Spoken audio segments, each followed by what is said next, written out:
Pa pozdrav ljudi, možda sam se odlučio na najluđi mogući potez u svom životu. Ponovo sam stanovnik opštine Bogatić, dakle vratio sam lokaciju u Očage, samo da im se 17. decembra u mojim Očagama oduprem svom silom i svom snagom svog duha i intelekta.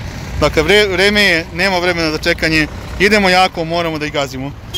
Ispred sam kraljevog zdanja koji je prodigao veliki kralj, ujedinitelj kralj Aleksandar, u kome sada stanuju uglavnom pacovi i blavori, ali ćemo ih lepo isterati i neće ovo biti više pacovsko leglo, već junačko srpsko gnezdo.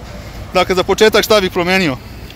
Ovo ovde, ajde, istoričar sam, nisam za revizionizam, ali ovde je mesto velikom spomeniku kralju ujedinitelju koji je podigao ovo zdanje, velikom kralju Aleksandru Karađorđeviću, izvinjam se, gospodinu koji se borio protiv dva najveća zla, i komunizma i nacizma. Stradao je zvanično od nacističke ruke, ali su i crveni gvazdovi koji su okupirali ovu opštinu 1944. godine imali i tekako udjela u pripremanju atentata. Idemo da oslobodimo Bogatić posle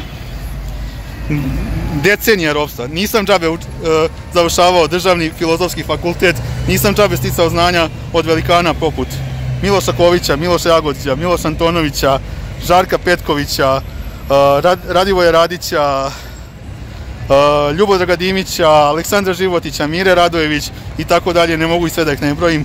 Nisam džabe sticao znanje na najstarijem srpskom univerzitetu da moju opštinu vode neki tamo pacovi i helesi, tako da idemo jako, idemo da oslobodimo opštinu i vreme je da ustanemo svi.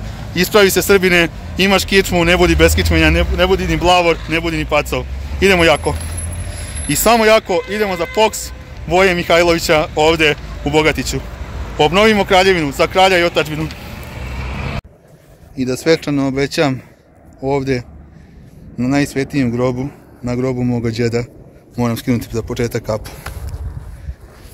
Evo ovde, na tvom grobu, dajem zavet da u ovu priču ne ulazim ni iz kakvog interesa, da samo želim da svoje znanje, iskustvo, pamet, mladost i energiju uložim za dobrobit Očaga.